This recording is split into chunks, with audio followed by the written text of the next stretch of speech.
ಶಾಂತಿ. ವೀಕ್ಷಕರೇ, ಜ್ಞಾನಜ್ಯೋತಿ ಕಾರ್ಯಕ್ರಮಕ್ಕೆ ತಮ್ಮೆಲ್ಲರಿಗೂ ಹಾರ್ದಿಕ ಸ್ವಾಗತ. ಈ ದಿನ ನಾವು ಮನುಷ್ಯನ ಜೀವನದಲ್ಲಿ ದುಃಖಕ್ಕೆ ಕಾರಣ ಏನು ಅನ್ನುವಂತಹ ವಿಚಾರದ ಬಗ್ಗೆ ಚರ್ಚೆ ಮಾಡೋಣ. ಇವತ್ತಿನ ವರ್ತಮಾನ ಜಗತ್ತನ್ನು ನೋಡಿದರೆ ಮನುಷ್ಯನ ಜೀವನದಲ್ಲಿ ಎಲ್ಲ ವ್ಯಕ್ತಿಗಳ ಜೀವನದಲ್ಲೂ ಯಾರಾದರೂ ಒಬ್ಬ ವ್ಯಕ್ತಿಯನ್ನು ನಾವು ಕೇಳಿದರೆ, ನೀನು ಸುಖವಾಗಿದ್ದೀಯಾ, ನೀನು ಖುಷಿಯಿಂದ ಇದೆಯಾ ಅಂತ ಕೇಳಿದರೆ ಪ್ರತಿಯೊಬ್ಬ ವ್ಯಕ್ತಿಯು ಇದೇ ಮಾತನ್ನು ಹೇಳ್ತಾನೆ, ನನ್ನ ಜೀವನದಲ್ಲಿ ಖುಷಿ ಇಲ್ಲ, ನನ್ನ ಜೀವನದಲ್ಲಿ ಶಾಂತಿ ಇಲ್ಲ, ನನ್ನ ಜೀವನದಲ್ಲಿ ಸುಖ ಇಲ್ಲ, ಅಂದರೆ ನನ್ನ ಜೀವನದಲ್ಲಿ ದುಃಖ ಇದೆ, ಅಶಾಂತಿ ಇದೆ ಅನ್ನುವಂತಹ ಮಾತನ್ನು ಹೇಳ್ತಾನೆ. ಇವತ್ತಿನ ಜಗತ್ತನ್ನು ನೋಡಿದ್ರೇ ಈ ಜಗತ್ತನ್ನೇ ದುಃಖಿ ಜಗತ್ತು ಅಂತ ಹೇಳಿ ಕರೀಬಹುದು. ಈ ಜಗತ್ತಿನಲ್ಲಿ ಯಾರೊಬ್ಬರೂ ಕೂಡ ಸುಖಿಯಾಗಿ ಜೀವನವನ್ನು ನಡೆಸ್ತಾನೆ ಇಲ್ಲ. ಎಲ್ಲರಿಗೂ ಒಂದಲ್ಲ ಒಂದು ಪ್ರಕಾರದ ದುಃಖ ಪ್ರತಿದಿನ ನಾವು ಜೀವನದಲ್ಲಿ ನೋಡ್ತಾನೆ ಇದ್ದೀವಿ. ಹಾಗಿದ್ರೆ ಇವತ್ತು ನಮ್ಮ ದುಃಖಕ್ಕೆ ನಿಜವಾಗ್ಲೂ ಕಾರಣ ಏನು ಅಂತ ಹೇಳಿ ಯಾವುದೇ ವ್ಯಕ್ತಿಯನ್ನು ಕೇಳಿದರೆ ಪ್ರತಿಯೊಬ್ಬ ವ್ಯಕ್ತಿನೂ ತನ್ನ ದುಃಖಕ್ಕೆ ಕಾರಣ ಏನು ಅಂತ ಕೇಳಿದ ತಕ್ಷಣ ಬೇರೆಯವ್ರ ಕಡೆ ಬೆರಳು ಮಾಡಿ ತೋರಿಸ್ತಾರೆ. ಅಂದರೆ ಈಗ ಯಾವುದಾದ್ರೂ ಒಬ್ಬ ವ್ಯಕ್ತಿಯನ್ನು ಮನೆಯಲ್ಲಿ ಒಂದು ಹುಡುಗನನ್ನು, ಒಂದು ಮಗನನ್ನು ನಾವೇನಾದರೂ ನಿನ್ನ ದುಃಖಕ್ಕೆ ಕಾರಣ ಏನು ಅಂತ ಕೇಳಿದರೆ ಆ ಹುಡುಗ ಹೇಳ್ತಾನೆ, ನಮ್ಮ ತಂದೆ ತಾಯಿ ಯಾವಾಗಲೂ ನನಗೆ ಬೈತಾ ಇರ್ತಾರೆ, ಯಾವಾಗಲೂ ಅವ್ರು ಏನಾದರೂ ಒಂದು ಇಂತಹ ಮಾತನ್ನು ಹೇಳ್ತಾ ಇರ್ತಾರೆ, ನಮ್ಮ ತಂದೆ ತಾಯಿಯಿಂದನೇ ನನಗೆ ಯಾವಾಗಲೂ ದುಃಖ ಅಂತ ಹೇಳಿ ಆ ಹುಡುಗ ಹೇಳ್ತಾನೆ. ಅದೇ ಮನೆಯಲ್ಲಿರುವಂತಹ ತಂದೆ ತಾಯಿಗಳಿಗೆ ನಿಮ್ಮ ದುಃಖಕ್ಕೆ ಕಾರಣ ಏನು ಅಂತ ಕೇಳಿದರೆ ಆ ತಂದೆ ತಾಯಿ ಹೇಳ್ತಾರೆ, ನಮ್ಮ ಮಗ ಈ ರೀತಿ ಇದ್ದಾನೆ, ಅವನಿಂದ ನಮಗೆ ಯಾವಾಗಲೂ ದುಃಖ ಆಗ್ತಾ ಇರ್ತದೆ, ಅವನು ಈ ರೀತಿ ಕರ್ತವ್ಯ ಮಾಡ್ತಾನೆ, ಆ ಕರ್ತವ್ಯದಿಂದನೇ ನಮಗೆ ದುಃಖ ಆಗ್ತಾ ಇರ್ತದೆ ಅಂತ ತಂದೆ ತಾಯಿ ಹೇಳ್ತಾರೆ. ಅದೇ ಮನೆಯಲ್ಲಿ ಒಬ್ಬ ಅತ್ತೆಯನ್ನು ಕೇಳಿದರೆ ನಿಮ್ಮ ದುಃಖಕ್ಕೆ ಕಾರಣ ಏನು ಅಂದರೆ ನಮ್ಮ ಸೊಸೆಯಿಂದನೇ ನನಗೆ ಯಾವಾಗಲೂ ದುಃಖ ಅಂತ ಹೇಳೋರು ಹೇಳ್ತಾರೆ. ಅದೇ ಒಬ್ಬ ಸೊಸೆಗೆ ನಿಮ್ಮ ದುಃಖಕ್ಕೆ ಕಾರಣ ಏನು ಅಂತ ಕೇಳಿದರೆ ನಮ್ಮ ಅತ್ತೆಯಿಂದನೇ ನನ್ನ ಜೀವನದಲ್ಲಿ ನನಗೆ ಯಾವಾಗಲೂ ದುಃಖ ಅನ್ನುವಂತಹ ಮಾತನ್ನು ಹೇಳ್ತಾರೆ. ಅಂದರೆ ಇವತ್ತು ವರ್ತಮಾನ ಜಗತ್ತಿನಲ್ಲಿ ಪ್ರತಿಯೊಬ್ಬ ವ್ಯಕ್ತಿಯು ದುಃಖಿಯಾಗಿದ್ದಾನೆ. ಆದರೆ ಆ ದುಃಖಕ್ಕೆ ಕಾರಣ ಏನು ಅಂತ ಕೇಳಿದರೆ ಪ್ರತಿಯೊಬ್ಬ ವ್ಯಕ್ತಿನೂ ಬೇರೆಯವ್ರ ಕಡೆ ಬೆರಳು ಮಾಡಿ ತೋರಿಸ್ತಾರೆ. ಹಾಗಿದ್ರೆ ವಾಸ್ತವದಲ್ಲಿ ನೋಡಿದರೆ ನಮ್ಮ ಜೀವನದಲ್ಲಿ ನಮ್ಮ ದುಃಖಕ್ಕೆ ಕಾರಣ ನಾವು ಅಥವಾ ಬೇರೆಯವರು ಅಂತ ಹೇಳಿ ನಾವು ವಿಚಾರ ಮಾಡ್ತಾ ಹೋದರೆ ಇವತ್ತು ಜಗತ್ತಿನಲ್ಲಿ ಅನೇಕ ಪ್ರಕಾರದ ದುಃಖ ಇದೆ. ಆ ದುಃಖ ಅನೇಕ ಪ್ರಕಾರದ್ದೇನಿದೆ, ಅನೇಕ ಪ್ರಕಾರದ ದುಃಖದಲ್ಲಿನೂ ಕೂಡ ನಾವು ಮುಖ್ಯವಾಗಿ ನೋಡ್ತಾ ಹೋದರೆ ಅನೇಕ ಪ್ರಕಾರದ ದುಃಖವನ್ನು ನಾವೇನಾದರೂ ವಿಂಗಡಣೆ ಮಾಡಿದರೆ, ಗುಂಪುಗಳನ್ನಾಗಿ ಮಾಡಿದರೆ ಅದರಲ್ಲಿ 4 ಪ್ರಕಾರದ ದುಃಖ ಮುಖ್ಯವಾಗಿ ನಮಗೆ ಸಿಗ್ತದೆ. ಆ 4 ಪ್ರಕಾರದ ದುಃಖದಲ್ಲಿ 1ನೇ ಪ್ರಕಾರದ ದುಃಖ ಅಂದರೆ ವ್ಯಕ್ತಿ ಸ್ವಯಂನ ಕಾರಣದಿಂದ ಸ್ವಯಂ ದುಃಖಿಯಾಗಿರ್ತಾನೆ. ಇನ್ನು 2ನೇದಾಗಿ ನಾವು ನೋಡಿದರೆ ಕೆಲವರು ಅನ್ಯರಿಂದ ದುಃಖಿಗಳಾಗಿರ್ತಾರೆ. ಇನ್ನು 3ನೇದಾಗಿ ನೋಡಿದರೆ ಕೆಲವರು ಕಾರಣ ಇಲ್ಲದೆ ದುಃಖಿಗಳಾಗಿರ್ತಾರೆ. ಅಂದರೆ ಅವ್ರ ಜೀವನದಲ್ಲಿ ಏನು ಅಂತಹ ಪರಿಸ್ಥಿತಿನೇ ಇರೋದಿಲ್ಲ, ಆದರೂ ಅವ್ರು ಯಾವಾಗಲೂ ದುಃಖವನ್ನು ಪಡ್ತಾ ಇರ್ತಾರೆ. ಅಂದರೆ ಕೆಲವರು ಸ್ವಯಂನ ದುಃಖವನ್ನು ನೋಡಿ ದುಃಖಿ ಆಗಿರ್ತಾರೆ, ಕೆಲವರು ಅನ್ಯರ ದುಃಖವನ್ನು ನೋಡಿ ದುಃಖಿ ಆಗಿರ್ತಾರೆ, ಕೆಲವರು ಕಾರಣ ಇಲ್ಲದೆ ದುಃಖಿ ಆಗಿರ್ತಾರೆ, ಇನ್ನು ಕೆಲವರು ಅನ್ಯರ ಖುಷಿಯನ್ನು ನೋಡಿ ದುಃಖಿಗಳಾಗಿರ್ತಾರೆ. ಈ ರೀತಿ 4 ಪ್ರಕಾರದ ದುಃಖ ಪಡುವಂತಹ ವ್ಯಕ್ತಿಗಳನ್ನು ನಾವಿವತ್ತು ಜೀವನದಲ್ಲಿ ಕಾಣಬಹುದು. ಅದರಲ್ಲಿ ಮೊದಲನೇ ವ್ಯಕ್ತಿಗಳು ಅಂದರೆ ಸ್ವಯಂನ ಕಾರಣದಿಂದ ದುಃಖಿಗಳು. ಯಾರು ಸ್ವಯಂನ ಕಾರಣದಿಂದ ದುಃಖಿಗಳಾಗಿರ್ತಾರೋ ಅವರಿಗೆ ಕಾರಣ ಏನು ದುಃಖ ಪಡಲಿಕ್ಕೆ ಅಂದರೆ ಅವ್ರ ಜೀವನದಲ್ಲಿ ಅಂತಹ ಯಾವುದೋ ಒಂದು ಪರಿಸ್ಥಿತಿ ಇರ್ತದೆ, ಯಾವುದೋ ಒಂದು ಮಾತು ಬಂದಿರ್ತದೆ. ಆ ಪರಿಸ್ಥಿತಿಯ ಕಾರಣ, ಆ ಮಾತಿನ ಕಾರಣ ಅವರಿಗೆ ಬಾರಿಗೂ ದುಃಖದ ಅನುಭವ ಆಗ್ತಾ ಇರ್ತದೆ. ಅವ್ರಿಗೆ ಆ ಪರಿಸ್ಥಿತಿಯನ್ನು ಎದುರಿಸ್ಲಿಕ್ಕಾಗದೇನೋ ಅವ್ರು ದುಃಖವನ್ನು ಪಡ್ತಾ ಇರ್ತಾರೆ. ಈ ರೀತಿ ಅನೇಕರಿಗೆ ಕೆಲವು ಕಾರಣ ಇರ್ತದೆ. ಕೆಲವ್ರ ಹತ್ರ ಧನದ ಕೊರತೆ ಇರಬಹುದು, ಇನ್ನು ಕೆಲವ್ರ ಹತ್ರ ತನುವಿನ ಆರೋಗ್ಯದ ಕೊರತೆ ಇರಬಹುದು, ಅಥವಾ ಇನ್ನು ಕೆಲವರಿಗೆ ಒಳ್ಳೆ ಫ್ಯಾಮಿಲಿ ಸಿಕ್ಕಿಲ್ಲ ಅನ್ನುವಂತಹ ಕೊರತೆ ಇರಬಹುದು. ಈ ರೀತಿ ಒಬ್ಬೊಬ್ಬರು ತಮ್ಮ ಜೀವನದಲ್ಲಿ ದುಃಖಕ್ಕೆ ಕಾರಣ ಅಂದರೆ ಅವರಿಗೆ ಸ್ವಯಂ ತಮ್ಮ ಜೀವನದಲ್ಲಿ ತಮಗೇನು ಅವಶ್ಯಕತೆ ಇದೆನೋ ಆ ಅವಶ್ಯಕತೆ ಪ್ರಾಪ್ತಿ ಆಗಿಲ್ಲ ಅಂತ ಹೇಳಿ ಅವರು ದುಃಖವನ್ನು ಪಡ್ತಾ ಇರ್ತಾರೆ. ಈ ರೀತಿ ಸ್ವಯಂನ ಅವಶ್ಯಕತೆಗಳ ಕೊರತೆಯ ಕಾರಣ ಕೆಲವರು ದುಃಖದ ಅನುಭವ ಮಾಡಿದರೆ, ಇನ್ನು ಕೆಲವರು ಇಂತಹ ವ್ಯಕ್ತಿಗಳಿರ್ತಾರೆ ಅವ್ರ ಜೀವನದಲ್ಲಿ ಅವ್ರಿಗೇನೂ ತೊಂದರೆ ಇರೋದಿಲ್ಲ, ಅವ್ರು ಆರಾಮಾಗಿರ್ತಾರೆ. ಅವರಿಗೆ ಪರಮಾತ್ಮ ಊಟಕ್ಕೂ ಕೊಟ್ಟಿರ್ತಾನೆ, ಬಟ್ಟೆನೂ ಕೊಟ್ಟಿರ್ತಾನೆ, ಒಳ್ಳೆ ಸಂಬಂಧಿಗಳನ್ನು ಕೊಟ್ಟಿರ್ತಾನೆ, ಎಲ್ಲ ಕೊಟ್ಟಿರ್ತಾನೆ. ಆದರೂ ಅವ್ರ ಜೀವನದಲ್ಲಿ ಸದಾ ಕಾಲಕ್ಕೂ ದುಃಖ ಪಡ್ತಾನೆ ಇರ್ತಾರೆ. ಅಂಥವರಿಗೆ ನೀವು ಯಾಕೆ ದುಃಖಿಗಳಾಗಿದ್ದೀರಾ, ನಿಮಗೇನು ಅಂತಹ ಪರಿಸ್ಥಿತಿ ಇಲ್ಲ, ನೀವು ಯಾಕೆ ದುಃಖಿಗಳಾಗಿದ್ದೀರಾ ಅಂತ ಕೇಳಿದರೆ ಅವ್ರು ಹೇಳ್ತಾರೆ ಅವ್ರಿಗೆ ದುಃಖ ಇದೆ, ಇವ್ರಿಗೆ ದುಃಖ ಇದೆ, ನಮ್ಮ ಫ್ರೆಂಡಿಗೆ ದುಃಖ ಇದೆ, ನಮ್ಮ ಸಂಬಂಧಿಗಳಿಗೆ ದುಃಖ ಇದೆ, ನಮ್ಮ ಪಕ್ಕದ ಮನೆಯವ್ರಿಗೆ ದುಃಖ ಇದೆ. ಅಂದರೆ ಅನ್ಯರ ದುಃಖವನ್ನು ನೋಡಿ ಇವರು ಕುತ್ಕೊಂಡು ದುಃಖ ಪಡ್ತಾ ಇರ್ತಾರೆ. ಅನ್ಯರ ಕಾರಣದಿಂದ ಇವರು ದುಃಖಿಗಳಾಗ್ತಾ ಇರ್ತಾರೆ. ಅಂದರೆ ಪರರ ಬಗ್ಗೆ ಯೋಚನೆ ಮಾಡಿ ಇವರು ತಮ್ಮ ಜೀವನದಲ್ಲಿ ತಾವೇನು ಖುಷಿಯಿಂದ ಇರಬೇಕು ಆ ಖುಷಿಯ ಕ್ಷಣಗಳನ್ನು ಕೂಡ ದುಃಖದಿಂದ ಕಳೀತಾ ಇರ್ತಾರೆ. ಎರಡನೇ ಪ್ರಕಾರದ ವ್ಯಕ್ತಿಗಳು ಅಂದರೆ ಅನ್ಯರ ದುಃಖವನ್ನು ನೋಡಿ ಸ್ವಯಂ ದುಃಖಿಯಾಗುವಂತಹ ವ್ಯಕ್ತಿಗಳನ್ನು ನೋಡ್ತೀವಿ. ಇನ್ನು ಮೂರನೇ ಪ್ರಕಾರದ ವ್ಯಕ್ತಿಗಳು ಅಂದರೆ ಅವರಿಗೆ ದುಃಖಕ್ಕೆ ಕಾರಣನೇ ಇರೋದಿಲ್ಲ. ಅಂದರೆ ವ್ಯಕ್ತಿಗೆ ಇವತ್ತು ಜೀವನದಲ್ಲಿ ಯಾವ ರೀತಿ ಅಭ್ಯಾಸ ಆಗಿಬಿಟ್ಟಿದೆ ಅಂದರೆ ದಿನಾ ಚಿಂತೆ ಮಾಡ್ತಾ ಒಂದು ದಿನ ಅವನಿಗೆ ಚಿಂತೆ ಮಾಡಲಿಕ್ಕೆ ಯಾವ ವಿಷಯನೂ ಸಿಗಲೇ ಇಲ್ಲ. ಎಲ್ಲ ವಿಷಯದಲ್ಲೂ ಎಲ್ಲ ಕರೆಕ್ಟಾಗಿ ನಡೀತಾ ಇದೆ, ಮನೆಯಲ್ಲಿ ಏನೂ ತೊಂದರೆನೇ ಇಲ್ಲ, ತನ್ನ ಉದ್ಯೋಗ ಕ್ಷೇತ್ರದಲ್ಲೂ ಎಲ್ಲ ಕರೆಕ್ಟಾಗಿ ನಡೀತಾ ಇದೆ, ಏನೂ ತೊಂದರೆನೇ ಇಲ್ಲ. ಅಂದರೆ ಕೆಲವು ವ್ಯಕ್ತಿಗಳು ಈ ರೀತಿಯಾಗಿರ್ತಾರೆ, ದಿನ ಚಿಂತೆ ಮಾಡಿ ಇಷ್ಟು ಅಭ್ಯಾಸ ಆಗಿರ್ತದೆ, ಯಾವತ್ತಾದರೂ ಒಂದು ದಿನ ಏನೂ ಚಿಂತೆ ಇಲ್ಲ ಅವ್ರಿಗೆ ಜೀವನದಲ್ಲಿ. ಅಂದರೆ ನನಗೆ ಚಿಂತೆನೇ ಇಲ್ವಲ್ಲ ಅಂತಲೂ ಕುತ್ಕೊಂಡು ಏನು ಮಾಡ್ತಿರ್ತಾರೆ, ಚಿಂತೆ ಮಾಡ್ತಾ ಇರ್ತಾರೆ. ನಾನು ಇವತ್ತೇನು ಚಿಂತೆ ಮಾಡಲಿ ಅಂತ ಹೇಳಿ ಕುತ್ಕೊಂಡು ಚಿಂತೆಯನ್ನು ಮಾಡ್ತಾ ಇರ್ತಾರೆ. ಈ ರೀತಿ ಕಾರಣ ಇಲ್ಲದೇನೂ ದುಃಖ ಪಡುವಂತಹ ವ್ಯಕ್ತಿಗಳನ್ನು ನಾವು ಜೀವನದಲ್ಲಿ ಅನೇಕ ಪ್ರಕಾರದ ವ್ಯಕ್ತಿಗಳನ್ನು ನೋಡ್ತೀವಿ. ಅದೇ ರೀತಿ ಇನ್ನು ಕೆಲವರು ಇಂತಹ ವ್ಯಕ್ತಿಗಳನ್ನು ನೋಡ್ತೀವಿ, ಅವರಿಗೆ ಜೀವನದಲ್ಲಿ ಏನೂ ಕೊರತೆ ಇರೋದಿಲ್ಲ, ಅವರಿಗೆಲ್ಲ ಸಿಕ್ಕಿರ್ತದೆ, ಎಲ್ಲ ಪ್ರಾಪ್ತಿಯಾಗಿರ್ತದೆ. ತಮ್ಮ ಜೀವನದಲ್ಲಿ ಎಲ್ಲ ಪ್ರಾಪ್ತಿ ಇದ್ದರೂ ಕೂಡ ಅವರು ಅನ್ಯರಿಗೆ ನಮಗಿಂತ ಜಾಸ್ತಿ ಸಿಕ್ತು, ನಮಗಿಂತ ಜಾಸ್ತಿ ಖುಷಿ ಅವ್ರ ಜೀವನದಲ್ಲಿದೆ, ನಮಗಿಂತ ಜಾಸ್ತಿ ಸಂಪತ್ತು ಅವ್ರ ಹತ್ರ ಇದೆ, ನಮಗಿಂತ ಜಾಸ್ತಿ ಪ್ರಾಪ್ತಿಗಳು ಅವ್ರ ಜೀವನದಲ್ಲಿದೆ ಅಂತ ಅನ್ಯರ ಪ್ರಾಪ್ತಿಗಳನ್ನು ನೋಡ್ಕೊಂಡು ಇವ್ರು ದುಃಖವನ್ನು ಪಡ್ತಾ ಇರ್ತಾರೆ. ಈ ರೀತಿ ಅನ್ಯರ ಸುಖವನ್ನು ನೋಡಿ ದುಃಖ ಪಡುವಂತಹ ವ್ಯಕ್ತಿಗಳನ್ನು ಕೂಡ ಇವತ್ತು ನಾವು ಜೀವನದಲ್ಲಿ ಅನೇಕರನ್ನು ನೋಡ್ತೀವಿ. ಈ ರೀತಿ ಅನ್ಯರ ಸುಖ ನೋಡಿ ದುಃಖ ಪಡುವಂತಹ ವ್ಯಕ್ತಿಗಳು ಅಂದರೆ ಇವತ್ತು ಇವ್ರಿಗೆ ಯಾವುದೋ ಕೆಲಸದಲ್ಲಿ ಪ್ರಮೋಷನ್ ಸಿಕ್ಕಿರ್ತದೆ, ಇವ್ರದ್ದು ಪೇಮೆಂಟ್ ಜಾಸ್ತಿ ಆಗಿರ್ತದೆ, ಅವತ್ತು ಇವರು ಬಹಳ ಖುಷಿಯಲ್ಲಿರ್ತಾರೆ. ಇವತ್ತು ನನ್ನ ಪೇಮೆಂಟ್ ಜಾಸ್ತಿ ಆಯಿತು, ನನಗೆ ಹೆಚ್ಚು ಸ್ಯಾಲ್ರಿ ಸಿಕ್ತು, ಹೆಚ್ಚು ಸಂಬಳ ಸಿಕ್ತು ಅಂತ ಖುಷಿ ಪಡ್ತಾ ಇರ್ತಾರೆ. ಇವತ್ತು ಇವ್ರಿಗೆ ಪೇಮೆಂಟ್ಸ್ ಜಾಸ್ತಿ ಸಿಕ್ಕಿರ್ತದೆ, ಇವ್ರಿಗೆ ಪ್ರಮೋಷನ್ ಆಗಿರ್ತದೆ. ನಾಳೆ ಇವ್ರ ಜೊತೆ ಕೆಲಸ ಮಾಡೋ ಇನ್ನೊಬ್ಬ ವ್ಯಕ್ತಿಗೆ ಇವರಿಗಿಂತ ದೊಡ್ಡ ಪೋಸ್ಟಿಗೆ ಪ್ರಮೋಷನ್ ಸಿಕ್ಬಿಡ್ತದೆ. ಯಾವಾಗ ಅವ್ರಿಗೆ ಇನ್ನೂ ಹೆಚ್ಚು ಒಳ್ಳೆ ಪದವಿ ಸಿಕ್ತು, ಹೆಚ್ಚು ಪ್ರಾಪ್ತಿ ಸಿಗಲಿಕ್ಕೆ ಸ್ಟಾರ್ಟ್ ಆಯಿತು, ಹೆಚ್ಚು ಸಂಬಳ ಸಿಕ್ತು, ಅವಾಗ ಇವರು ತಮಗೆ ಹಿಂದಿನ ದಿನ ಇನ್ನೂ ಏನಾಗಿತ್ತು, ಬೇಕಾದಷ್ಟು ಜಾಸ್ತಿ ಸಂಬಳ ಸಿಕ್ಕಿತ್ತು, ಎಲ್ಲ ಜಾಸ್ತಿ ಸಿಕ್ಕಿತ್ತು, ಒಂದು ದಿನ ಖುಷಿಯಲ್ಲಿದ್ದವರು ನೆಕ್ಸ್ಟ್ ಡೇ ತಮ್ಮ ಫ್ರೆಂಡಿಗೆ ಯಾವಾಗ ತಮಗಿಂತ ಒಳ್ಳೆ ಪೋಸ್ಟ್ ಸಿಕ್ತೋ ಅವತ್ತಾಗಲೇ ಇವ್ರು ಖುಷಿಯನ್ನು ಕಳ್ಕೊಂಡೇ ಬಿಡ್ತಾರೆ. ಅವ್ರನ್ನ ನೋಡಿ ಇವ್ರು ದುಃಖ ಪಡ್ತಾ ಇರ್ತಾರೆ. ಅಂದರೆ ಅನ್ಯರಿಗೆ ತಮಗಿಂತ ಜಾಸ್ತಿ ಪ್ರಾಪ್ತಿ ಆದ ತಕ್ಷಣ ಇವತ್ತು ಮನುಷ್ಯನ ಜೀವನದಲ್ಲಿ ಆ ಮಾತನ್ನು ಅವನಿಗೆ ಸಹನೆ ಮಾಡಲಿಕ್ಕೆ ಆಗೋದೇ ಇಲ್ಲ. ಇನ್ನು ಕೆಲವು ಇಂತಹ ವ್ಯಕ್ತಿಗಳನ್ನು ನೋಡ್ತೀವಿ, ತಮ್ಮ ಮನೇಲಿ ಎಲ್ಲ ಇರ್ತದೆ, ತಮ್ಮ ಮನೇಲಿ ಒಂದು ಟಿ ವಿ ಇರ್ತದೆ, ಫ್ರಿಡ್ಜ್ ಇರ್ತದೆ, ಕಾರ್ ಇರ್ತದೆ, ಎಲ್ಲ ಇರ್ತದೆ. ಅದಕ್ಕಿಂತ ಒಳ್ಳೆ ಕಾರ್ ಏನಾದರೂ ಪಕ್ಕದ ಮನೆಯವ್ರು ತಂದರೆ, ಅದಕ್ಕಿಂತ ಒಳ್ಳೆ ಟಿ ವಿ ಏನಾದರೂ ಅವ್ರು ಪಕ್ಕದ ಮನೆಯವ್ರು ತಂದರು, ಒಳ್ಳೆ ಫ್ರಿಡ್ಜ್ ತಂದರು, ಏನೇ ಒಂದು ವಸ್ತು ತಮ್ಮ ಪಕ್ಕದ ಮನೆಯವ್ರು ತಮಗಿಂತ ಒಳ್ಳೇದು ತಂದರು ಅಂದರೆ ಅದನ್ನು ನೋಡಿದ ತಕ್ಷಣ ಇವ್ರ ಜೀವನದಲ್ಲಿ ತಮ್ಮ ಹತ್ರ ಎಲ್ಲ ಇದ್ದರೂ ಕೂಡ ಇವರಿಗೆ ಖುಷಿ ಇಲ್ಲ. ಅಂದರೆ ಅನ್ಯರ ಖುಷಿಯನ್ನು ನೋಡಿ ಕೆಲವರು ತಮ್ಮ ಜೀವನದಲ್ಲಿ ದುಃಖ ಪಡುವಂತಹ ವ್ಯಕ್ತಿಗಳಿರ್ತಾರೆ. ಈ ರೀತಿ 4 ಪ್ರಕಾರದ ದುಃಖಿ ವ್ಯಕ್ತಿಗಳನ್ನು ನಾವು ಜೀವನದಲ್ಲಿ ನೋಡ್ತೀವಿ. ಅಂದರೆ ಕೆಲವರಿಗೆ ಇಂತಹ ವಾತಾವರಣ ಇರ್ತದೆ ಅಂದರೆ ಅವರು ಯಾವ ಸ್ಥಾನದಲ್ಲಿ ಹೆಜ್ಜೆ ಇಟ್ಟರೂ ಕೂಡ, ಯಾವ ಕಾರ್ಯದಲ್ಲಿ ಮುಂದೆ ಹೋಗಲಿಕ್ಕೆ ಪ್ರಯತ್ನ ಪಟ್ಟರೂ ಕೂಡ ಆ ಸ್ಥಾನದಲ್ಲಿ ಅವರು ಎಲ್ಲೆಲ್ಲಿ ಹೆಜ್ಜೆ ಇಡ್ತಾ ಇರ್ತಾರೆ ಅಲ್ಲೆಲ್ಲ ಅವರು ಅಸಫಲತೆಯನ್ನು ಪಡ್ಕೊಳ್ಳೋದು, ಅಥವಾ ಅಲ್ಲಿ ಅನೇಕರಿಂದ ನಿಂದನೆಯನ್ನು ಮಾಡಿಸ್ಕೊಳ್ಳೋದು, ಅನೇಕರಿಂದ ಪೆಟ್ಟನ್ನು ತಿನ್ನೋದು, ಈ ರೀತಿ ತಮ್ಮ ಪರಿಸ್ಥಿತಿಯಿಂದ ತಾವು ದುಃಖಿಗಳಾಗುವಂತಹ ಕೆಲವು ವ್ಯಕ್ತಿಗಳನ್ನು ನಾವು ಜೀವನದಲ್ಲಿ ನೋಡಿದರೆ, ಇನ್ನು ಕೆಲವು ವ್ಯಕ್ತಿಗಳನ್ನು ಈ ರೀತಿ ನೋಡ್ತೀವಿ, ಅವರಿಗೇನು ಕಾರಣನೇ ಇಲ್ಲ, ಕಾರಣ ಇಲ್ಲದೆ ದುಃಖಿಗಳಾಗಿದ್ದಾರೆ. ಇನ್ನು ಕೆಲವರು ಅನ್ಯರ ದುಃಖವನ್ನು ನೋಡಿ ಜೀವನದಲ್ಲಿ ದುಃಖ ಪಡ್ತಾ ಇರ್ತಾರೆ. ಒಂದು ಸಣ್ಣ ಉದಾಹರಣೆ ಹೇಳಬೇಕು ಅಂದರೆ, ಒಬ್ಬ ವ್ಯಕ್ತಿ ಇರ್ತಾನೆ, ಅವನಿಗೆ ಜೀವನದಲ್ಲಿ ಈ ಆಸೆ ಇರ್ತದೆ, ನಾನು ಜಗತ್ತಿನಲ್ಲಿರುವಂತಹ ಎಲ್ಲ ವ್ಯಕ್ತಿಗಳಿಗೂ ಸುಖವನ್ನು ಕೊಡಬೇಕು, ಎಲ್ರಿಗೂ ಒಳ್ಳೆಯದನ್ನು ಮಾಡಬೇಕು, ಎಲ್ರಿಗೂ ಖುಷಿಯನ್ನು ಕೊಡಬೇಕು ಅನ್ನುವಂತಹ ವಿಚಾರ ಇರ್ತದೆ. ಆ ವ್ಯಕ್ತಿ ಎಲ್ರಿಗೂ ಹೇಗೆ ಒಳ್ಳೆಯದನ್ನು ಮಾಡೋದು, ಎಲ್ರಿಗೂ ಹೇಗೆ ಖುಷಿಯನ್ನು ಕೊಡೋದು ಅಂತ ವಿಚಾರ ಮಾಡ್ತಾ ಮಾಡ್ತಾ ಒಂದು ದಿನ ವಿಚಾರ ಮಾಡ್ತಾನೆ, ನಾನು ಪರಮಾತ್ಮನ ಹತ್ರ ಹೋಗಿ ಇಂತಹ ಒಂದು ಶಕ್ತಿಯನ್ನು ಪಡ್ಕೊಳ್ಬೇಕು, ನಾನು ಜಗತ್ತಿನಲ್ಲಿರೋರಿಗೆಲ್ರಿಗೂ ಸುಖವನ್ನೇ ಕೊಡಬೇಕು, ಶಾಂತಿಯನ್ನೇ ಕೊಡಬೇಕು, ಎಲ್ರಿಗೂ ಆನಂದವನ್ನು ಕೊಡಬೇಕು ಅಂತ ಹೇಳಿ ಅವನು ಹೋಗಿ ಒಂದು ವೃಕ್ಷದ ಕೆಳಗಡೆ ಕುತ್ಕೊಂಡು ತಪಸ್ಸು ಮಾಡಲಿಕ್ಕೆ ಸ್ಟಾರ್ಟ್ ಮಾಡ್ತಾನೆ. 1 ವರ್ಷ 2 ವರ್ಷ ಸತತವಾಗಿ ತಪಸ್ಸನ್ನು ಮಾಡ್ತಾನೆ. ಯಾವಾಗ ತಪಸ್ಸು ಮಾಡ್ತಾನೋ ಆಗ ಅವನ ಮುಂದೆ ಪರಮಾತ್ಮ ಪ್ರತ್ಯಕ್ಷ ಆಗ್ತಾನೆ. ಪರಮಾತ್ಮ ಪ್ರತ್ಯಕ್ಷ ಆಗಿ ಕೇಳ್ತಾನೆ, ನೀನು ಇಷ್ಟೊಂದು ತಪಸ್ಸನ್ನು ಮಾಡ್ತಾ ಇದೆಯಲ್ಲ, ನಿನಗೇನು ವರ ಬೇಕು ಅಂತ ಹೇಳಿ. ಯಾವಾಗ ಆ ವ್ಯಕ್ತಿಗೆ ನಿನಗೇನು ವರ ಬೇಕು ಅಂದ ತಕ್ಷಣ ಆ ವ್ಯಕ್ತಿ ಹೇಳ್ತಾನೆ, ನಾನು ಸುಖವಾಗಿರಬೇಕು, ನಮ್ಮ ಊರಿನಲ್ಲಿರೋರೆಲ್ಲ ಸುಖವಾಗಿರಬೇಕು, ಯಾರಿಗೂ ಯಾವ ಪ್ರಕಾರದ ತೊಂದರೆನೂ ಆಗಬಾರ್ದು, ಎಲ್ಲರೂ ಸುಖದಿಂದ ಇರಬೇಕು, ಅಂತಹ ವರವನ್ನು ನನಗೆ ಕೊಡು ಅಂತ ಹೇಳಿ ಕೇಳ್ತಾನೆ. ಕೇಳಿದ ತಕ್ಷಣ ಪರಮಾತ್ಮ ಹೇಳ್ತಾನೆ, ನೀನು ಸುಖವಾಗಿರಬೇಕು, ಅನ್ಯರು ಸುಖವಾಗಿರಬೇಕು ಅಂದರೆ ನಾನು ನಿನಗೆ ಇಂತಹ ವರವನ್ನು ಕೊಡಲಿಕ್ಕಾಗೋದಿಲ್ಲ, ಆದರೆ ಅನ್ಯರಿಗೆ ಸುಖವಾಗಿರಬೇಕು ಅಂದರೆ ಅದಕ್ಕೆ ಅವ್ರು ಪ್ರಯತ್ನ ಪಡಬೇಕು, ನಿನ್ನ ಪ್ರಯತ್ನದಿಂದ ಅವ್ರು ಸುಖವಾಗಿರಲಿಕ್ಕೆ ಸಾಧ್ಯ ಇಲ್ಲ ಅಂತ ಹೇಳಿ ಪರಮಾತ್ಮ ಹೇಳ್ತಾನೆ. ಈ ವರ ಕೊಡಲಿಕ್ಕಾಗೋದಿಲ್ಲ, ನಿನಗೆ ಬೇಕಾದರೆ ಏನಾದರೂ ಕೇಳು, ನಾನು ಕೊಡ್ತೀನಿ ಅಂತ ಹೇಳಿ ಪರಮಾತ್ಮ ಹೇಳ್ತಾನೆ. ಹೇಳಿದ ತಕ್ಷಣ ಇವನು ಹೇಳ್ತಾನೆ, ಇಲ್ಲ, ನಾನು ತಪಸ್ಸು ಮಾಡಿರೋದೇ ಎಲ್ರಿಗೂ ಒಳ್ಳೇದಾಗಬೇಕು ಅಂತ ಹೇಳಿ ತಪಸ್ಸು ಮಾಡಿದ್ದೀನಿ, ಅದಕ್ಕೆ ನನಗಿಂತಹ ಶಕ್ತಿ ಕೊಡು, ನಾನು ಎಲ್ಲರ ಇಚ್ಛೆಯನ್ನು ಪೂರ್ಣ ಮಾಡಬೇಕು ಅಂತ ಹೇಳಿ ಕೇಳ್ತಾನೆ.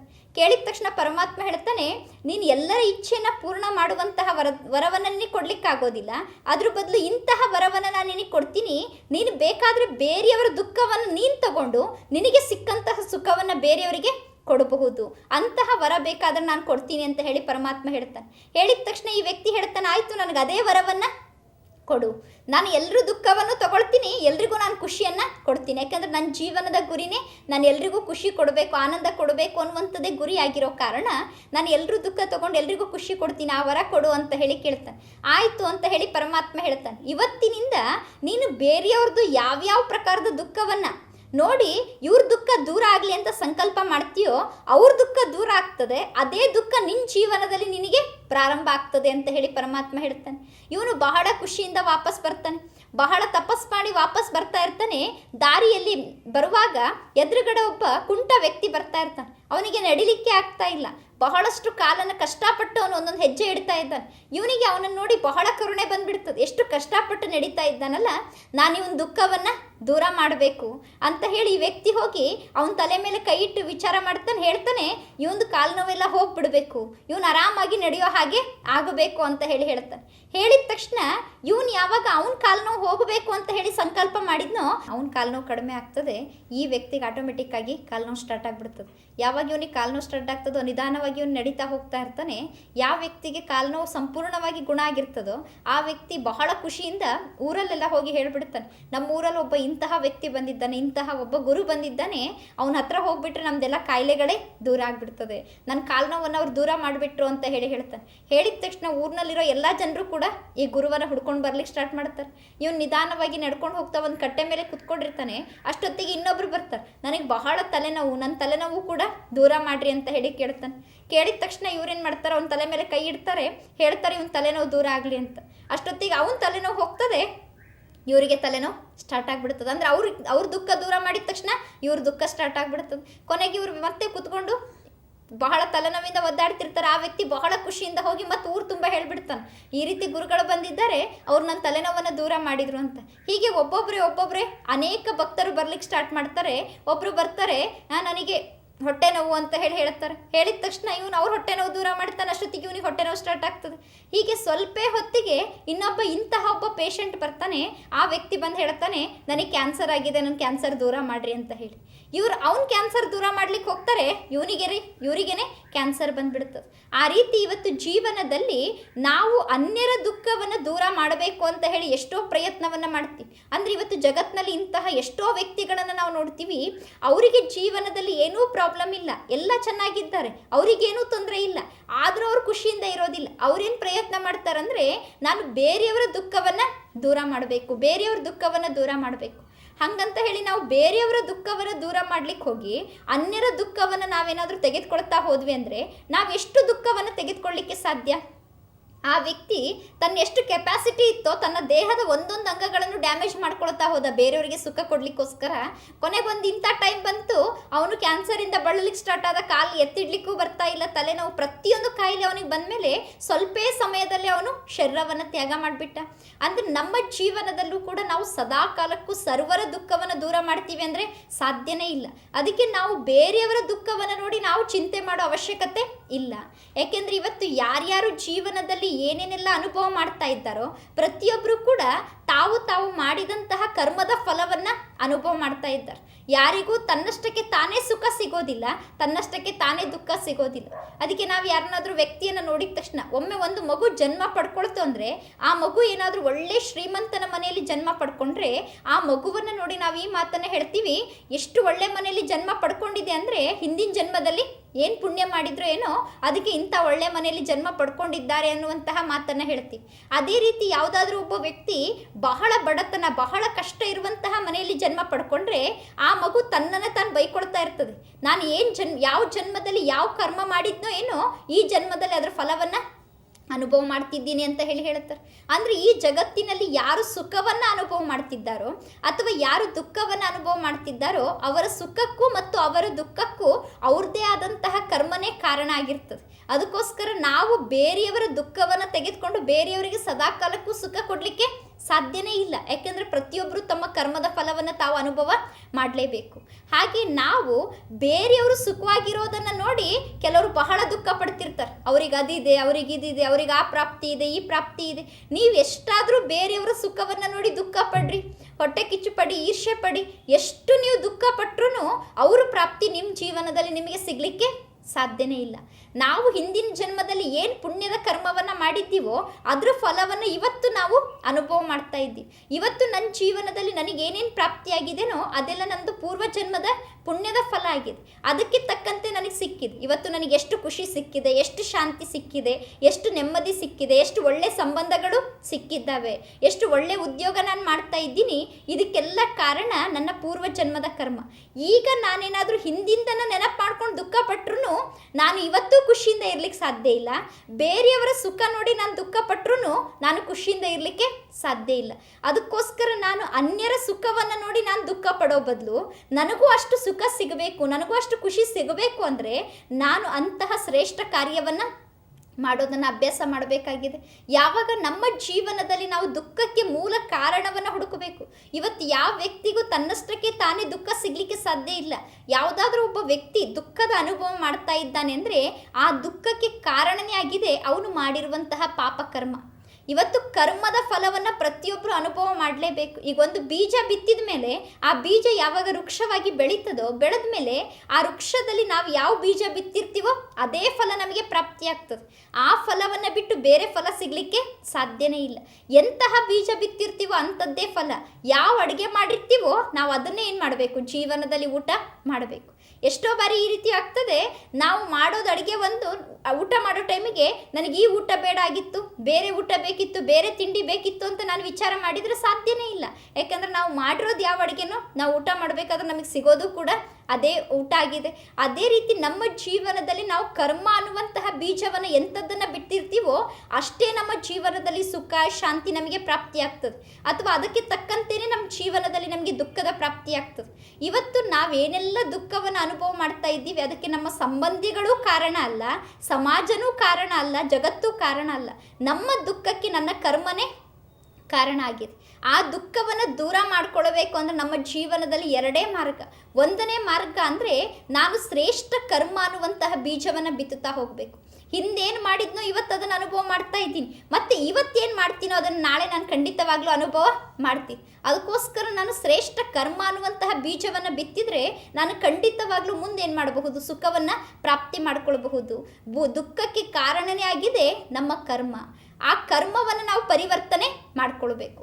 ಇನ್ನು ಎರಡನೇದಾಗಿ ನಮ್ಮ ದುಃಖವನ್ನು ದೂರ ಮಾಡ್ಕೊಳ್ಬೇಕು ಅಂದರೆ ನಾವೇನು ಆಲ್ರೆಡಿ ಕರ್ಮವನ್ನು ಮಾಡಿ ಪಾಪದ ಖಾತೆಯನ್ನು ನಮ್ಮ ಜೀವನದಲ್ಲಿ ಜಮಾ ಮಾಡ್ಕೊಂಡಿದ್ದೀವಿ, ಆ ಪಾಪವನ್ನು ನಾಶ ಮಾಡುವಂತಹ ಶಕ್ತಿ ಇರೋದು ಇಡೀ ಸೃಷ್ಟಿಯಲ್ಲಿ ಕೇವಲ ಪರಮಾತ್ಮನಿಗೆ ಮಾತ್ರ. ಯಾವಾಗ ನಾವು ಆ ಪರಮಾತ್ಮನ ಧ್ಯಾನವನ್ನು ಮಾಡ್ತಾ ಹೋಗ್ತೀವೋ, ಪರಮಾತ್ಮನನ್ನು ನೆನಪು ಮಾಡ್ತಾ ಹೋಗ್ತೀವಿ, ಪರಮಾತ್ಮನ ಜೊತೆಗೆ ನಮ್ಮ ಸಂಬಂಧವನ್ನು ಜೋಡಿಸ್ತಾ ಹೋಗ್ತೀವಿ, ಆಗ ನಮ್ಮ ಜೀವನದಲ್ಲಿ ನಮಗೆ ಇಂತಹ ಒಂದು ಶಕ್ತಿ ಪ್ರಾಪ್ತಿಯಾಗ್ತದೆ.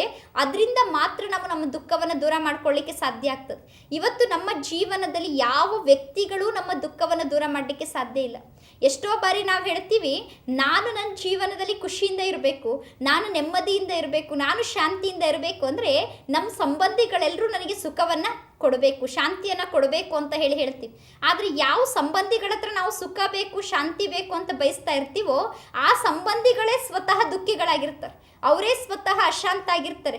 ಅವರು ದುಃಖಿಯಾಗಿದ್ದಾರೆ, ಅಶಾಂತ ಆಗಿದ್ದಾರೆ ಅಂದರೆ ನಾವೇನು ಅವ್ರ ಹತ್ರ ಸುಖವನ್ನು ಬಯಸ್ತಾ ಇದ್ದೀವಿ, ಶಾಂತಿಯನ್ನು ಬಯಸ್ತಾ ಇದ್ದೀವಿ, ಖುಷಿಯನ್ನು ಬಯಸ್ತಾ ಇದ್ದೀವಿ, ಅದನ್ನು ಅವರು ನಮಗೆ ಎಂದೂ ಕೊಡಲಿಕ್ಕೆ ಸಾಧ್ಯನೇ ಇಲ್ಲ. ನಮ್ಮ ಜೀವನದಲ್ಲಿ ನಮಗೇನಾದರೂ ಖುಷಿ ಬೇಕು, ನಮ್ಮ ಜೀವನದಲ್ಲಿ ನಮ್ಮ ದುಃಖವನ್ನು ನಾವು ದೂರ ಮಾಡ್ಕೊಳ್ಬೇಕು ಅಂದರೆ ಇಡೀ ಜಗತ್ತಿನಲ್ಲಿ ಸರ್ವರ ದುಃಖವನ್ನು ದೂರ ಮಾಡುವಂತಹ ಶಕ್ತಿ ಇರೋದು ಕೇವಲ ಒಬ್ಬ ಪರಮಾತ್ಮನಿಗೆ ಮಾತ್ರ. ಅದಕ್ಕೆ ಪರಮಾತ್ಮನಿಗೆ ನಾವು ಮಹಿಮೆ ಮಾಡಬೇಕಾದ್ರೆ ಈ ಶಬ್ದವನ್ನು ಹೇಳ್ತೀವಿ, ದುಃಖಹರ್ತ ಸುಖಕರ್ತ ಅಂತ ಹೇಳಿ. ಅಂದರೆ ಸರ್ವರ ದುಃಖವನ್ನು ದೂರ ಮಾಡುವಂತಹ ಶಕ್ತಿ ಈ ಸೃಷ್ಟಿಯಲ್ಲಿ ಕೇವಲ ಪರಮಾತ್ಮನ ಹತ್ರ ಮಾತ್ರ ಇದೆ. ಆ ಸರ್ವರ ದುಃಖವನ್ನು ಯಾರು ದೂರ ಮಾಡಿ ಸರ್ವರಿಗೂ ಸದಾಕಾಲಕ್ಕೂ ಸುಖವನ್ನು ಕೊಡ್ತಾನೋ ಅಂತಹ ಪರಮಾತ್ಮನನ್ನು ನಾವು ಧ್ಯಾನ ಮಾಡ್ತಾ ಹೋದ್ವಿ ಅಂದರೆ ನಮಗೆ ನಮ್ಮ ಜೀವನದಲ್ಲಿ ಯಾವ ಪ್ರಕಾರದ ದುಃಖನೂ ಇರಲಿಕ್ಕೆ ಸಾಧ್ಯನೇ ಇಲ್ಲ.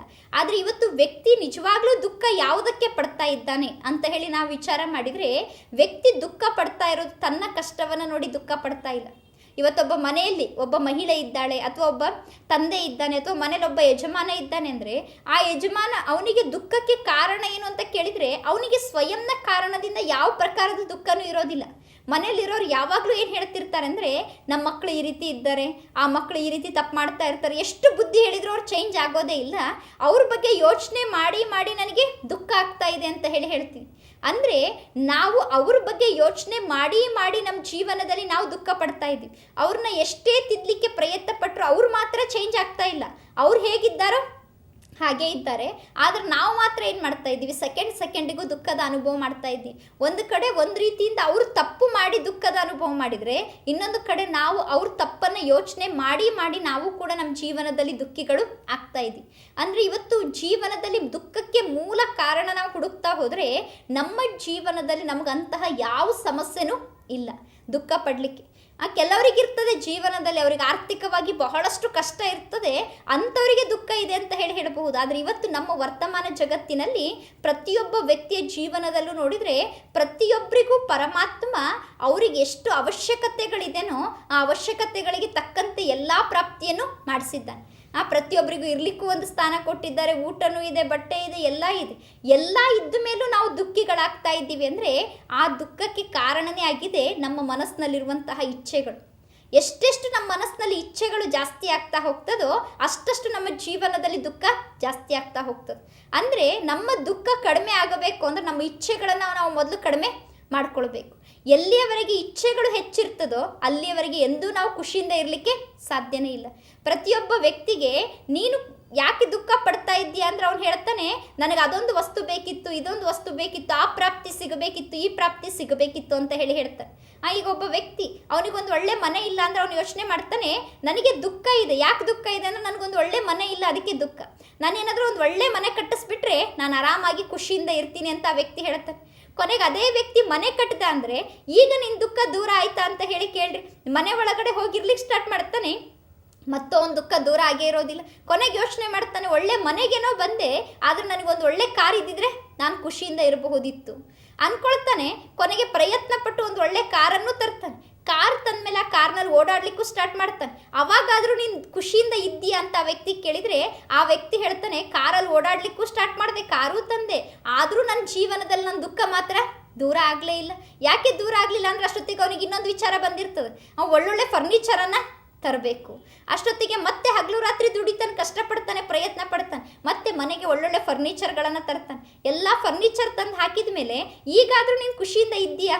ಅವ್ನು ಹೇಳ್ತಾನೆ, ನಾನು ಆ ಫರ್ನಿಚರು ತಂದೆ, ಅದ್ರ ಮೇಲೂ ಕೂತ್ಕೊಂಡು ನೋಡಿದೆ, ನನ್ನ ದೇಹಕ್ಕೇನೋ ರೆಸ್ಟ್ ಸಿಕ್ತು, ಮತ್ತು ನನ್ನ ಮನಸ್ಸಿನ ದುಃಖ ಮಾತ್ರ ದೂರ ಆಗಲೇ ಇಲ್ಲ. ಯಾಕೆ ದೂರ ಆಗ್ತಾ ಇಲ್ಲ ಅಂದರೆ ದಿನಾ ದಿನ ನಮ್ಮದು ಒಂದಾದ್ಮೇಲೆ ಒಂದು ಇಚ್ಛೆಗಳು ಜಾಸ್ತಿ ಆಗ್ತಾನೆ ಇದೆ. ಇಚ್ಛೆಗಳು ಹೆಚ್ಚುತ್ತಾ ಹೋದಂತೆ ನಾವೆಂದೂ ಸುಖದ ಅನುಭವನ ಮಾಡಲಿಕ್ಕೆ ಸಾಧ್ಯನೇ ಇಲ್ಲ. ಇವತ್ತು ವರ್ತಮಾನ ಜಗತ್ತಿನಲ್ಲಿ ಪ್ರತಿಯೊಬ್ಬ ವ್ಯಕ್ತಿನೂ ದುಃಖಿಯಾಗಿದ್ದಾನೆ. ಅವನ ದುಃಖಕ್ಕೆ ಕಾರಣ ಏನು ಅಂದರೆ ಅವನ ಜೀವನದಲ್ಲಿ ಹೆಚ್ಚಾಗ್ತಾ ಇರುವಂತಹ ಇಚ್ಛೆಗಳೇ ಅವನ ದುಃಖಕ್ಕೆ ಕಾರಣ. ಇವತ್ತೊಬ್ಬ ದೊಡ್ಡ ಕೋಟ್ಯಾಧಿಪತಿಯನ್ನು ನೀನು ಖುಷಿಯಿಂದ ಇದೆಯಾ ಅಂತ ಕೇಳಿದರೆ ಅವನು ಹೇಳ್ತಾನೆ ನನಗೆ ದುಃಖ. ಯಾಕೆ ದುಃಖ ಅಂದರೆ ನನಗಿನ್ನೂ ಅದು ಬೇಕಿತ್ತು, ಇದು ಬೇಕಿತ್ತು, ಆ ಪ್ರಾಪ್ತಿ ಆಗಬೇಕಿತ್ತು, ಇನ್ನೂ ನಾನು ಇಷ್ಟು ದುಡಿಬೇಕಿತ್ತು, ಅದಕ್ಕೆ ನನಗೆ ದುಃಖ ಆಗ್ತಾ ಇದೆ ಅಂತ ಹೇಳ್ತಾರೆ. ಅದೇ ಒಬ್ಬ ಸನ್ಯಾಸಿಯನ್ನು ನೀವು ಹೋಗಿ ಕೇಳ್ರಿ, ಕಾಡಿನ ಮಧ್ಯದಲ್ಲಿ ಆ ಒಂದು ವೃಕ್ಷದ ಕೆಳಗಡೆ ತಪಸ್ ಮಾಡ್ತಾ ಕುತ್ಕೊಂಡಿರ್ತಾನೆ, ಒಂದು ಸಣ್ಣ ಬಟ್ಟೆ ಹಾಕ್ಕೊಂಡಿರ್ತಾನೆ, ಊಟಕ್ಕೂ ಕೂಡ ಏನೂ ಇರೋದಿಲ್ಲ. ಆ ವ್ಯಕ್ತಿಗೆ ನೀವು ಕೇಳ್ರಿ ನಿನಗೆ ಸುಖಿಯಾಗಿದ್ದೀಯಾ, ಖುಷಿಯಿಂದ ಇದ್ದೀಯಾ ಅಂದರೆ ಆ ಸನ್ಯಾಸಿ ಹೇಳ್ತಾನೆ ನಾನು ಬಹಳ ಚೆನ್ನಾಗಿದ್ದೀನಿ, ನಾನು ಬಹಳ ಸುಖದಿಂದಿದ್ದೀನಿ, ಖುಷಿಯಿಂದ ಇದ್ದೀನಿ ಅಂತ ಹೇಳ್ತಾನೆ. ಆದರೆ ಒಬ್ಬ ಕೋಟ್ಯಾಧಿಪತಿ ಬೇಕಾದಷ್ಟು ಸಂಪಾದನೆ ಮಾಡಿದ್ದಾನೆ, ಬೇಕಾದಷ್ಟು ಸಂಪತ್ತಿದೆ ಅವನ ಜೀವನದಲ್ಲಿ, ಆದರೆ ಅವನ ಜೀವನದಲ್ಲಿ ಅವನಿಗೆ ಖುಷಿ ಇಲ್ಲ. ಎಲ್ಲ ಪ್ರಾಪ್ತಿ ಇದ್ದರೂ ಕೂಡ ಅವನ ಇಚ್ಛೆಗಳು ಹೆಚ್ಚುತ್ತಾ ಇರೋ ಕಾರಣ ಅವನಿಗೆ ಖುಷಿಯಿಂದ ಇರಲಿಕ್ಕಾಗ್ತಾ ಇಲ್ಲ. ಅದೇ ಕಾಡಿನಲ್ಲಿ ಕುತ್ಕೊಂಡು ತಪಸ್ ಮಾಡ್ತಾ ಇರುವಂತಹ ಒಬ್ಬ ಯೋಗಿ, ಒಬ್ಬ ತಪಸ್ವಿ, ಅವನ ಹತ್ರ ಏನೂ ಇಲ್ಲ, ಒಂದು ಇರ್ಲಿಕ್ಕೆ ಮನೆಯೂ ಇಲ್ಲ, ಒಳ್ಳೊಳ್ಳೆ ಬಟ್ಟೆಗಳೂ ಇಲ್ಲ, ಒಳ್ಳೆ ಊಟ ಕೂಡ ಇಲ್ಲ. ಆದರೂ ಅವನು ಹೇಳ್ತಾನೆ ನನ್ನಷ್ಟು ಖುಷಿಯಲ್ಲಿ ಜಗತ್ತಲ್ಲಿ ಯಾರೂ ಇಲ್ಲ ಅಂತ ಹೇಳಿ. ಹಾಗಿದ್ರೆ ಆ ಸನ್ಯಾಸಿ ಹತ್ರ, ಯೋಗಿ ಹತ್ರ ಅಂಥದ್ದೇನಿದೆ ಅಂದರೆ ಅವನ ಜೀವನದಲ್ಲಿ ಅವನಿಗೆ ಏನು ಪ್ರಾಪ್ತಿಯಾಗಬೇಕಿತ್ತು ಆ ಆಂತರಿಕ ಶಕ್ತಿಯನ್ನು ಅವನು ಪಡ್ಕೊಂಡಿದ್ದಾನೆ. ಆ ಪರಮಾತ್ಮನಿಂದ ಅಂತಹ ಆಂತರಿಕ ಶಕ್ತಿಯನ್ನು ಪಡ್ಕೊಂಡಿರೋ ಕಾರಣ ಅವನಿಗೇನು ಅವಶ್ಯಕತೆ ಇದೆಯೋ ಆ ಅವಶ್ಯಕತೆಗೆ ತಕ್ಕಂತೆ ಅವನು ಸುಖ ಶಾಂತಿ ಅನುಭವ ಮಾಡ್ತಾ ಇರೋ ಕಾರಣ ಅವನು ಏನೂ ಕೊರತೆಯ ಅನುಭವ ಮಾಡ್ತಾ ಇಲ್ಲ. ಆದರೆ ಅವನ ಜೀವನದಲ್ಲಿ ಇಚ್ಛೆ ಇಲ್ಲ, ಅದಕ್ಕೆ ಅವನಿಗೆ ಕೊರತೆ ಇಲ್ಲ. ಅದೇ ಸಾಮಾನ್ಯ ಮನುಷ್ಯರ ಜೀವನದಲ್ಲಿ ಇಚ್ಛೆಗಳು ಬಹಳ ಇರೋ ಕಾರಣ ಅವರಿಗೆ ಸೆಕೆಂಡು ದುಃಖ, ಸೆಕೆಂಡು ಕೊರತೆ ಅನುಭವ ಮಾಡ್ತಾ ಇರ್ತಾರೆ. ಅಂದರೆ ನಮ್ಮ ಜೀವನದಲ್ಲಿ ನಾವು ಸರ್ವ ಪ್ರಕಾರದ ದುಃಖದಿಂದ ದೂರ ಆಗಬೇಕಂದ್ರೆ ನಮ್ಮ ಇಚ್ಛೆಗಳನ್ನು ಕಡಿಮೆ ಮಾಡ್ಕೊಳ್ತಾ ಹೋಗಬೇಕು.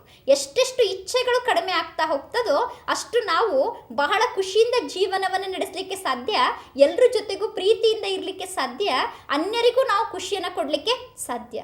ಇವತ್ತು ನಾವೇನು ಹೇಳ್ತೀವಿ ಅಂದರೆ ನನಗೆ ದುಃಖ, ನಮ್ಮ ಮನೇಲಿರೋರು ನನಗೆ ಸುಖ ಕೊಡಲಿ, ಅವ್ರು ನನಗೆ ಖುಷಿ ಕೊಡಲಿ ಅಂತ ಹೇಳಿ ನಾವು ಹೇಳ್ತೀವಿ. ಒಂದು ವೇಳೆ ನನ್ನ ಇಚ್ಛೆಗಳು ಕಡಿಮೆ ಆದರೆ ನಾನು ಬೇರೆಯವರಿಂದ ಖುಷಿಯನ್ನು ಅಪೇಕ್ಷೆ ಮಾಡೋದಿಲ್ಲ, ಅದ್ರ ಬದಲು ನಾನು ಬೇರೆಯವರಿಗೆ ಖುಷಿಯನ್ನು ಕೊಡುವಂತಹ ವ್ಯಕ್ತಿ ಆಗಿಬಿಡ್ತೀನಿ.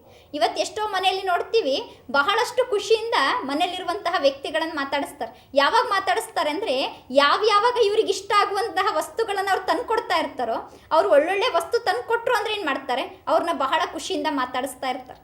ಈಗ ಒಬ್ಬ ಒಳ್ಳೆ ದುಡಿಯುವಂತಹ ವ್ಯಕ್ತಿ, ಅವನನ್ನ ಮನೆಯಲ್ಲಿರೋರು ಪ್ರೀತಿಯಿಂದ ಯಾವಾಗ ಮಾತಾಡಿಸ್ತಾರಂದರೆ ಅವರು ಒಳ್ಳೊಳ್ಳೆ ವಸ್ತುಗಳನ್ನು ಮನೆಗೆ ತಂದು ಕೊಡ್ತಾ ಇರಬೇಕು, ಇವ್ರು ಕೇಳಿರುವಂತಹ ಎಲ್ಲ ಪ್ರಾಪ್ತಿಯನ್ನು ಮಾಡಿಸ್ತಾ ಇರಬೇಕು, ಆವಾಗ ಅವ್ರನ್ನ ಖುಷಿಯಿಂದ ಮಾತಾಡಿಸ್ತಿರ್ತಾರೆ. ಅದೇ ದುಡಿಯುವಂತಹ ವ್ಯಕ್ತಿಯನ್ನು ಪ್ರೀತಿಯಿಂದ ಮಾತಾಡಿಸ್ತಾ ಇರುವಂತಹ ಜನ ಅವನಿಗೇನಾದರೂ ಕಾಯಿಲೆ ಬಂದು ಬೆಡ್ ಮೇಲೆ ಮಲ್ಕೊಳ್ಳಿ, ಆವಾಗ ಅವನನ್ನು ಎಷ್ಟು ಪ್ರೀತಿಯಿಂದ ಮಾತಾಡಿಸ್ತಿದ್ರು ಅಷ್ಟು ಪ್ರೀತಿಯಿಂದ ಮಾತಾಡಿಸೋದಿಲ್ಲ.